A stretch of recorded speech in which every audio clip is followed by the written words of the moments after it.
La entrevista Prime.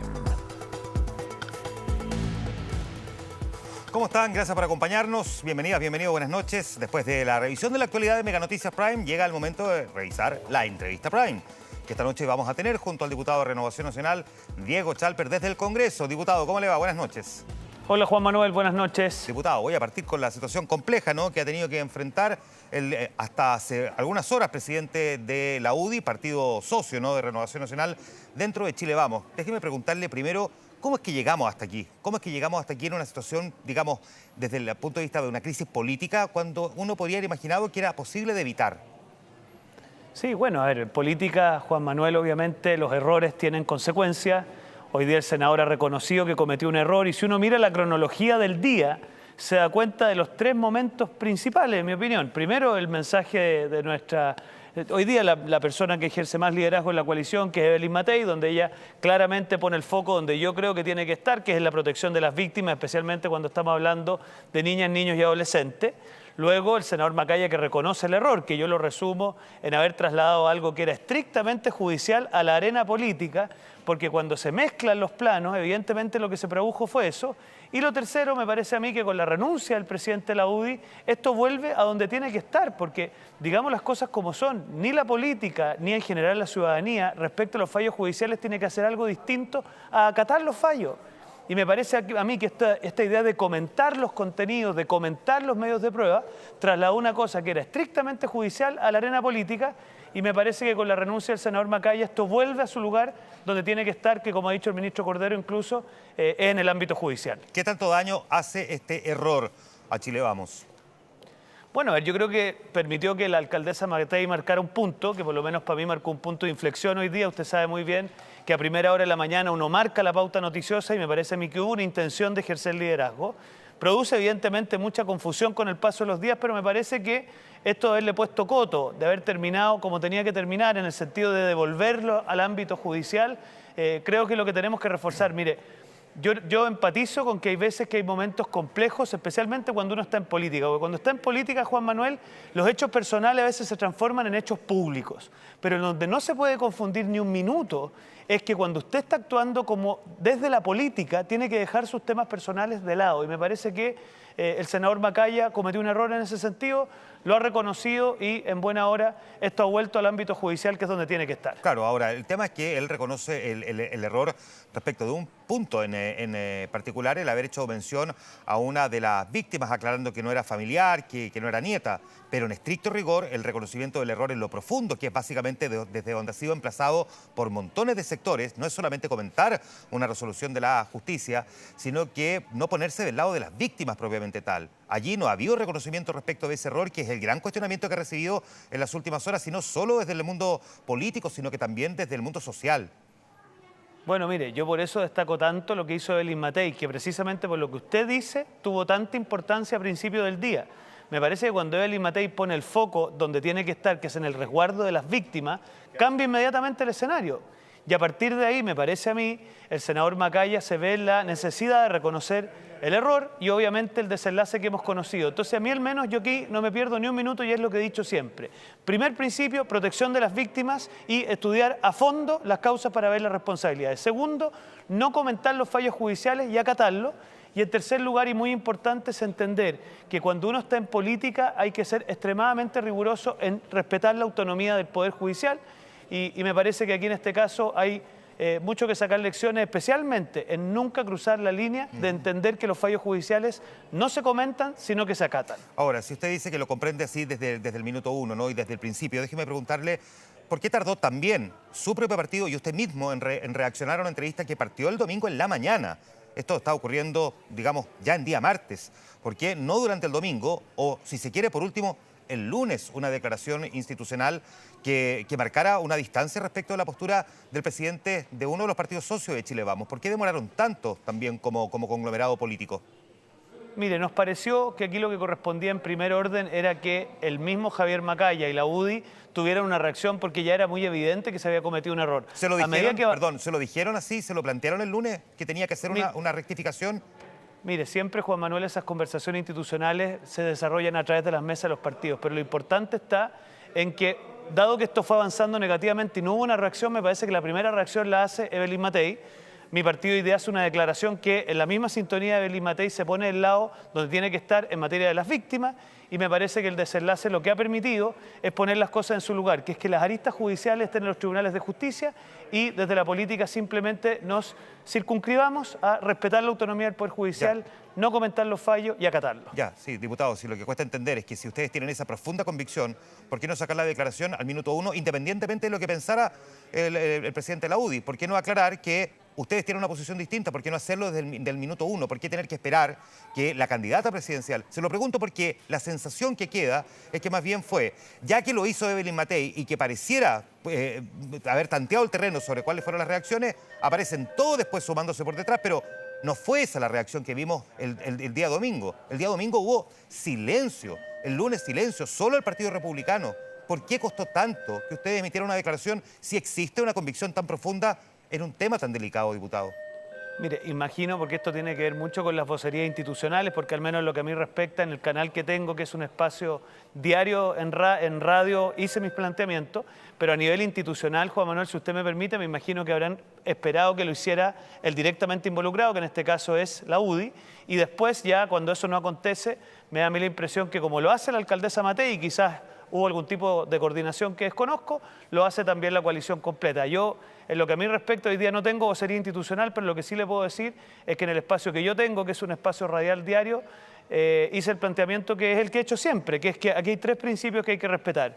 Víctimas, respeto de los fallos judiciales y, en tercer lugar, que los políticos, obviamente, con especial ahínco, tenemos que respetar la autonomía del Poder Judicial. La candidata de la UDI o la alcaldesa de Providencia, pero potencial candidata presidencial no de la UDI, eventualmente de Chile Vamos, Evelyn Matei, queda de alguna manera, sin embargo, expuesta al mismo tiempo, ¿no?, al tener que dar este paso al frente. No es la primera vez, ha tenido que hacerlo en otros temas y discusiones, lo que ocurrió con el caso de la alcaldesa Peñalosa, respecto del candidato Sichel.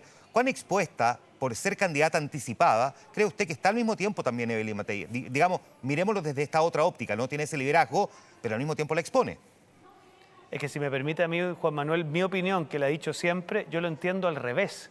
Liderazgo es precisamente marcar hojas de ruta, es ponerse por delante. Yo creo que Evelyn Matei, en los casos que usted menciona, y hay otros más, ella pudiendo escudarse en no emitir opinión, y algunos que le dicen, mire, usted circunscríbase a ser alcaldesa, no se meta en la coyuntura, yo pienso que lo que está haciendo es exactamente lo que tiene que hacer, es ella tomar los liderazgos cuando siente que lo tiene que hacer. Entonces, podrá ser más expuesto, claro, algunos le dicen no se exponga, pero yo lo pienso exactamente al revés. Yo creo que precisamente por la posición en la que está, ella tiene que tomar estos liderazgos, y me parece que parte de eso ha sido el posicionamiento que hizo hoy día en la mañana. ¿Qué sensación le deja a usted que respecto de este caso, ya para poder avanzar a otras conversaciones políticas importantes, por cierto, diputado, no vamos a hablar solamente de esto, pero le pregunto por último, ¿qué sensación en lo político le deja a usted que tras las afirmaciones que hizo el senador Macaya, al día siguiente se produjera la resolución de la justicia que dejara a su padre con arresto domiciliario y no con prisión preventiva, lo que por supuesto agravó desde el punto de vista de la interpretación social el hecho propiamente tal? ¿Qué sensación le dejó a usted eso? Bueno, a mí la sensación que me queda, partiendo de la base, Juan Manuel, que tal como he dicho, uno no se puede inmiscuir en procesos judiciales, pero lo que uno aspira es igualdad ante la ley, y parte de la igualdad ante la ley, si uno mira incluso la Constitución, es que no puede haber privilegios de ninguna naturaleza. Por lo tanto, acá lo que tenemos que aspirar es que todos tengan el mismo tratamiento en lo procesal, en lo legal, en lo administrativo. Eso es lo que uno espera de una sociedad democrática donde rige el Estado de Derecho. Por lo tanto, comparte el sumario también al interior de Gendarmería por el tratamiento que se le dio al padre del senador Macaya cuando debía haber estado en prisión preventiva esperando la resolución que finalmente lo deja con arresto domiciliario. Un tratamiento, si se quiere, más VIP. Mira, a mí creo que los sumarios lo que permiten es esclarecer los hechos, y por lo tanto, si el sumario permite esclarecer los hechos, a mí me parece una buena cosa. Perfecto. Lo quiero llevar ahora a otras discusiones. Hablemos un poquitito de el veto que el gobierno, por lo menos hasta hace algunos días, no había anticipado y iba a presentar en caso de que no prosperara en el Congreso la votación para tener multas en caso de que, considerando que tenemos voto obligatorio, haya electores que no vayan a votar en las elecciones de octubre. Pero ahora hemos empezado a ver ciertos matices y ha surgido la idea, ronda la idea, incluso una acusación constitucional en contra del ministro secretario general de la Presidencia, Álvaro Elizalde. ¿Un poco apresurado de hablar de una acusación constitucional? ¿Es una exageración o es algo que efectivamente está en carpeta en Chile Vamos? Mire, vamos por partes. Respecto del voto obligatorio sin multa, a mí me parece una vergüenza, y lo han dicho gente de distintos sectores políticos, porque eso es absolutamente absurdo. Cuando usted impone una carga a partir de un deber público, usted obviamente tiene que sancionar si usted no la cumple. Yo creo que aquí el gobierno se ha disparado en los pies, porque yo le aseguro que los migrantes no sabían que los multaban. Y los notificaron con que los multan, y además yo creo que han generado una especie de reacción negativa, porque da la impresión que para la izquierda el voto migrante es un problema. Entonces han generado una reacción muy negativa en el mundo migrante, donde hasta hace poco los llamaban un derecho humano migrar, en fin, pero en esta materia en particular han tenido una reacción negativa. Ahora, respecto a la acusación constitucional, Juan Manuel, yo quiero ser bien claro en esto. Cuando un presidente, ya sea directamente o intermedio de un ministro, está haciendo algo que pueda vulnerar la Constitución, los parlamentarios no solo tenemos la potestad, sino que también tenemos la responsabilidad de hacer ver que se está poniendo en una situación muy compleja, porque la acusación constitucional, muchas veces usada de mala manera, surge cuando hay un mal empleo de la Constitución en el ejercicio del poder o cuando no se hace ejercicio de la Constitución debiendo hacerlo. Y me parece que el gobierno en esta oportunidad tiene el deber de hacer respetar el artículo 15 de la Constitución, que evidentemente establece que la obligatoriedad del voto está asociada a multas, a sanciones, y por lo tanto yo espero que el gobierno, en particular el ministro Elizalde, pero también el presidente Boric, porque estamos hablando de un veto presidencial, no nos ponga en una situación incómoda de incumplimiento constitucional. Perdón, diputado, pero me cuesta entender un poco que me diga que el presidente está obligado, es una facultad, es una prerrogativa, pero no es una obligación, la de utilizar las herramientas del veto, ¿no? Que son 3, porque hay que recordar que la multa se rechazó en el Congreso, es cierto, por parlamentarios del oficialismo, pero fue rechazada en una votación parlamentaria legítima. ¿Cómo puede ser obligatorio por parte del presidente tener que aplicar un veto? Es una prerrogativa, pero no es una obligación en este caso.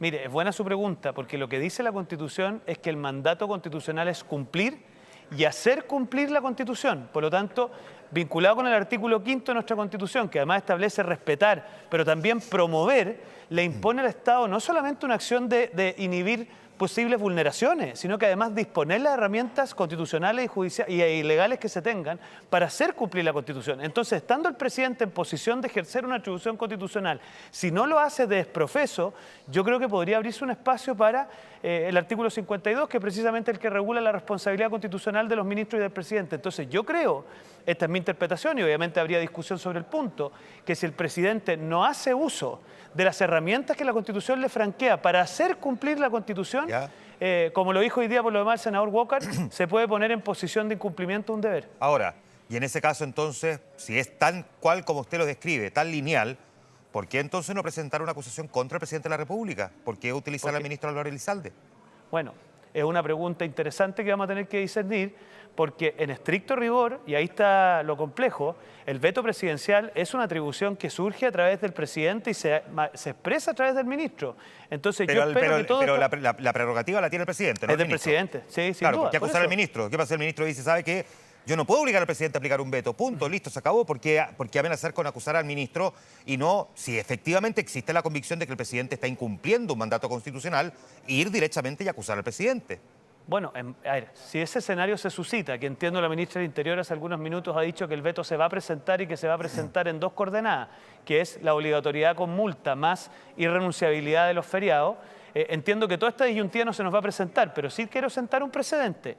Los presidentes tienen que cumplir y hacer cumplir la Constitución, y cuando no lo hacen, el Parlamento tiene efectivamente la atribución, pero al mismo tiempo también tiene el deber de hacer cumplir la Constitución. Entonces, yo espero que todo esto no se nos suscite, porque sería el segundo récord del presidente. Acuérdese usted que este presidente, la Corte Suprema, le hizo un llamado de atención cuando ejerció la atribución de los indultos de manera bastante particular, por decirlo. Entonces, ojalá el presidente no se ponga en esa hoja de ruta, que es una hoja de ruta muy compleja desde el punto de vista de los principios democráticos. Claro, por eso la pregunta es si ustedes tienen el deber, entonces, de exigir que se cumpla la Constitución, si estarían dispuestos. Respóndame si estarían dispuestos a presentar una acusación constitucional contra el presidente.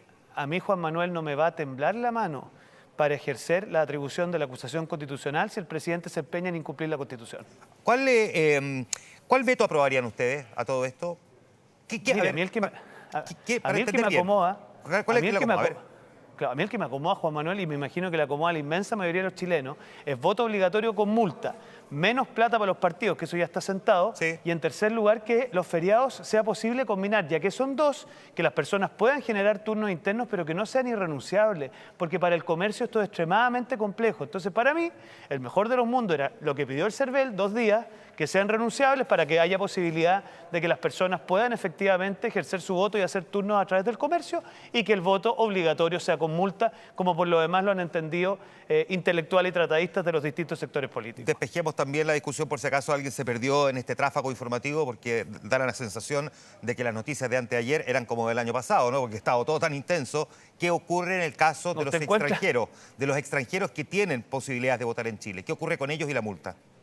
Bueno, en nuestra opinión no hay una distinción, porque a ver, el principio de igualdad ante la ley lo que hace es que dos personas que están puestas en la misma situación tienen que tener las mismas consecuencias, y por lo tanto, dentro de aquella porción de los inmigrantes que pueden votar, no es posible establecer una distinción respecto de la obligatoriedad y tampoco respecto de la sanción.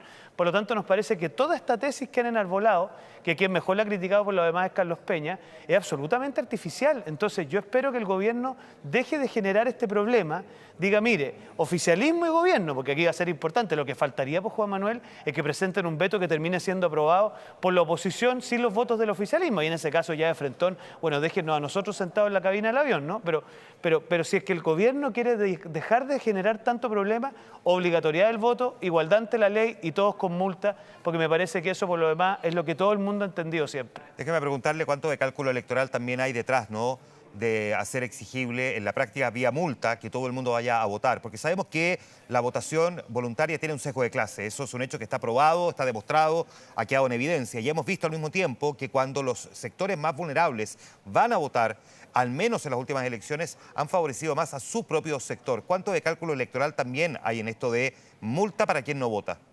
Pero Juan Manuel, mire, yo le hago a usted el siguiente planteamiento. A ver.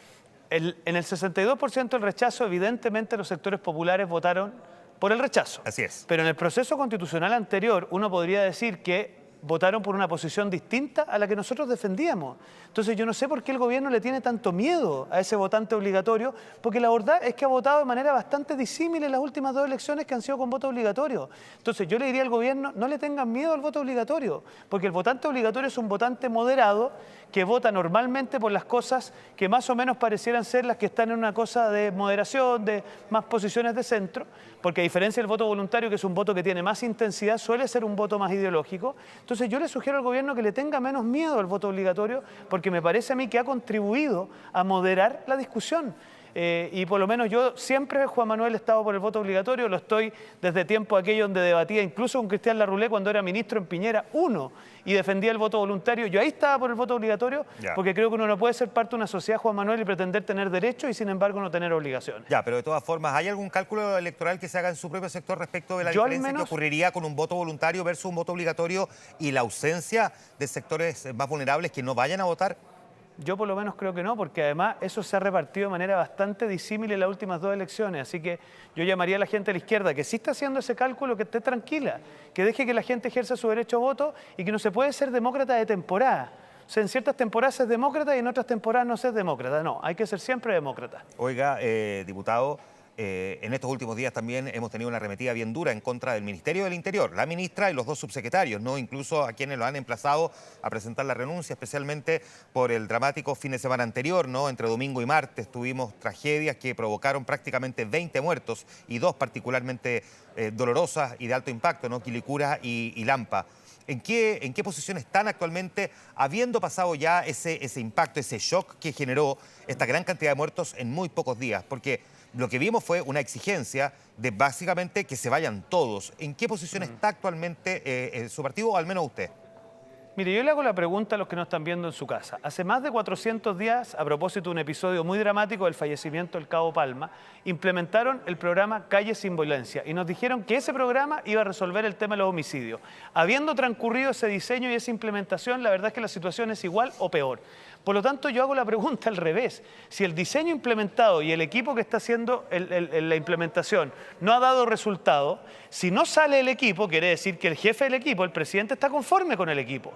Entonces yo la pregunta que me hago es en qué minuto el presidente va a estar disconforme, qué más es lo que falta para que asuman que el programa Calle Sin Violencia ha sido un fracaso y que el equipo no está dando el ancho. Entonces ahí la sensación que uno le queda a Juan Manuel es que tenemos un problema de conducción a nivel presidencial, que no hay una hoja de ruta clara, yo creo que la improvisación ha sido la tónica, y por último que siguen imperando los prejuicios ideológicos. Piensa usted que hoy día mismo votamos aquí una ley que hace una cosa muy simple, endurecer las penas respecto a los delitos más violentos, y la diputada Orsini una vez más calificó eso como populismo penal. Entonces uno dice, bueno, quiere decir que aquí al final lo que hay es falta de conducción, falta de hoja de ruta y, digamos la firme, prejuicio ideológico en la migración ilegal, en la normativa vigente. Entonces yo creo que un problema es más de fondo. Y bueno, lamentablemente el equipo termina pagando el pato, pero si el equipo no da buenos resultados, bueno, en algún minuto hay que hacerse la pregunta si pueden seguir liderando el tema. Se venía pidiendo desde la oposición hacía bastante tiempo la necesidad de ampliar nuestra capacidad carcelaria,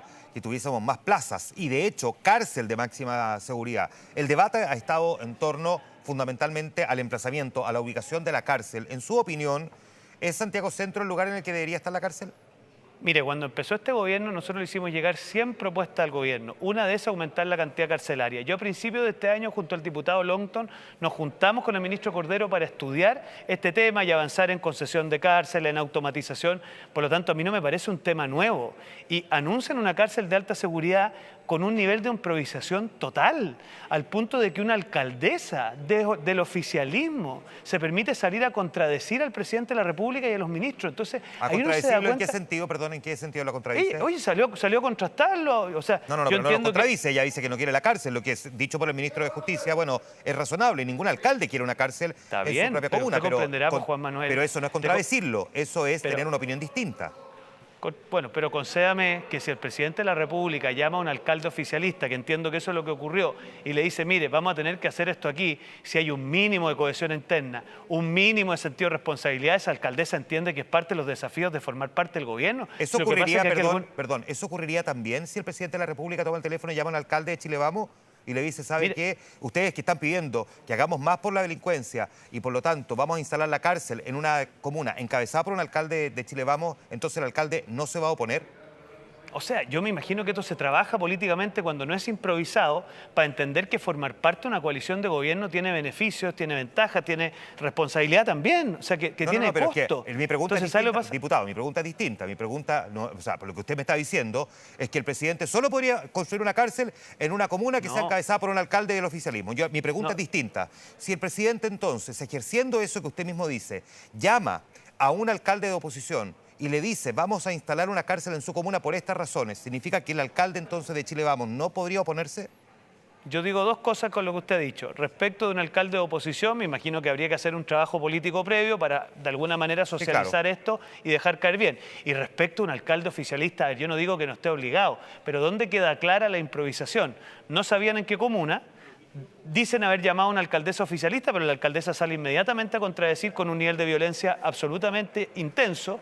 Y muy importante, Juan Manuel, cuando estas cosas se trabajan con tiempo, se entiende que hay un trabajo previo que hace aterrizar de mejor manera la decisión. Entonces, ahora, ¿qué sensación me queda a mí? ¿Qué sensación me queda a mí? Perdón. Usted, pero mi pregunta es, más allá de esa controversia que se genera al interior del gobierno con una alcaldesa del oficialismo, en este caso Iracy Hasler del Partido Comunista. Del Partido Comunista.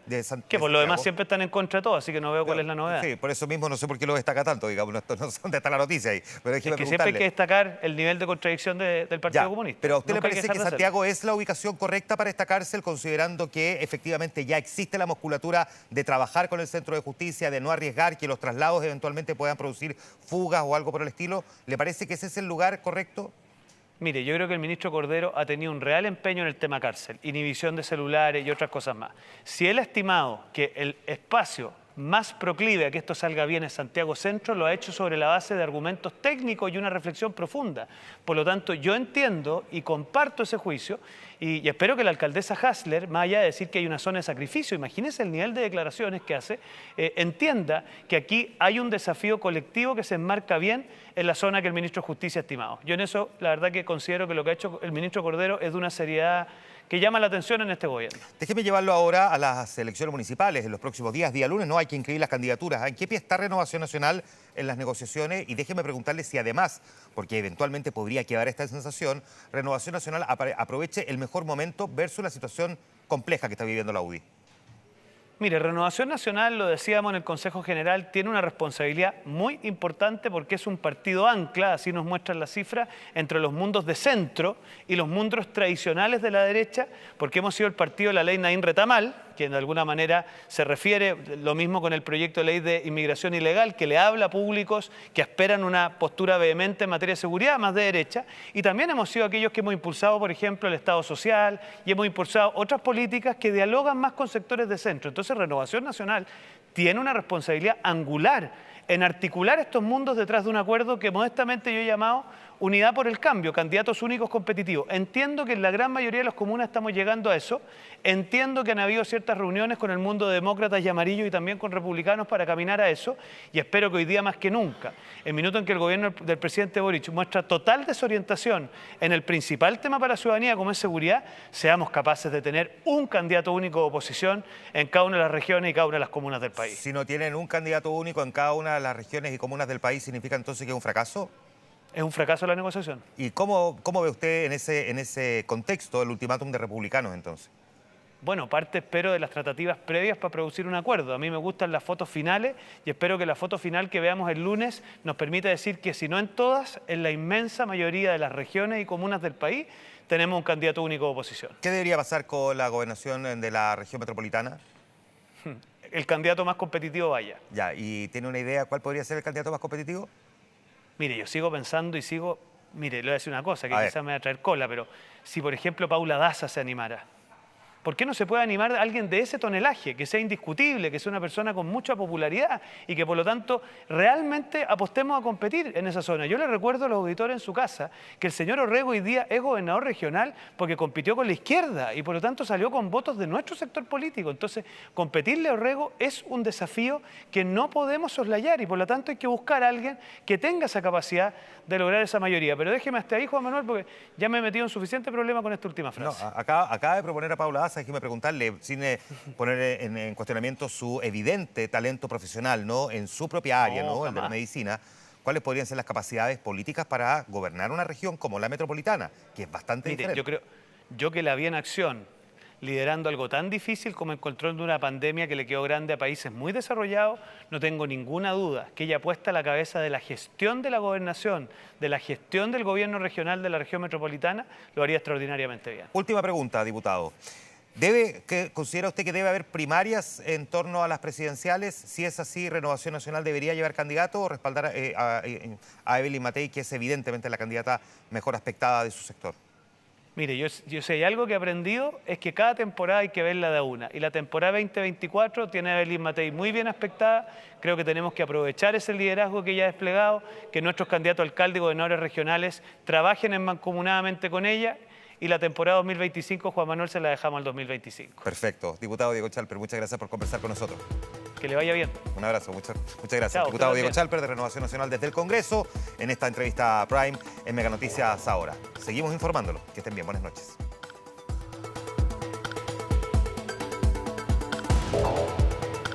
La entrevista Prime.